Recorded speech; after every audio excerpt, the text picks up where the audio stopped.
தீனுக்கு நீங்கள் என்ன செஞ்சிருக்கீங்க சொல்லுங்க. 80 வருஷம் வாழ்ந்தீங்கன்னா 40 வருஷம் தூக்கத்தை கழிச்சிருக்கீங்க. ஒரு நாளைக்கு பாதி தூங்கிடுறீங்க தான், மிச்சம் 25 வயசு வரைக்கும் அறியாத ஒரு வாழ்க்கையில ஓட்டிடுறீங்க. 15 வருஷம் தான் இருக்கு.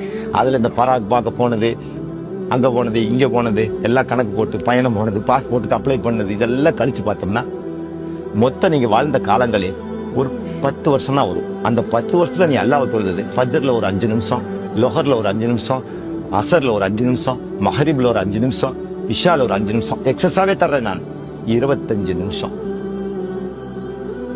ஒரு நாளைக்கு 23 மணி நேரத்தை 23 அரை மணி நேரத்தை 24 மணி நேரம் கொண்டதுல 23 மணி நேரத்துல பாதிய படுக்கையில கழிச்ச நீ, உன் உடல் சுகத்துக்கு கழிச்ச நீ, அல்லாஹ்வுக்கு செலவு பண்ண நேரம் 15 நிமிஷம் கூட வரமாட்டேங்குதுன்னா என்னத்தான்? அதுவும் 80 வருஷம் உயிர் வாழ்ந்தா. 40 வருஷம் மௌத்தா போனீங்கன்னா அதுவும் இல்லை. நீ அல்லாஹ் பார்த்து யா அல்லாஹ் எங்களுக்கு ஒண்ணு செய்யலாம், உனக்கு என்னத்தை செய்யலாம்? நீயே தொழுக வர மாட்டேங்கிறீங்கிறாங்க, என்னென்னமோ சொன்னாங்க. பிளீஸ் தான், நான் உங்களை குறை சொல்ல, திரும்பி நடங்கத்தா.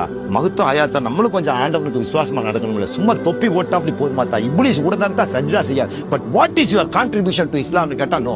ஏன் வயசுல பார்த்தா, இந்த வயசுல நான் அழகா ஸ்கூட்டர்ல ஒரு பொம்பளை வச்சுக்கிட்டு ஜாலியா சுத்துற வயசு தான். 4 பொம்பளை வச்சுக்கிட்டு நான் ஜெயில கம்பி எண்ணிக்கிட்டு இருக்கிறேன். எதுக்குத்தா? ஏன் தக்தீரா?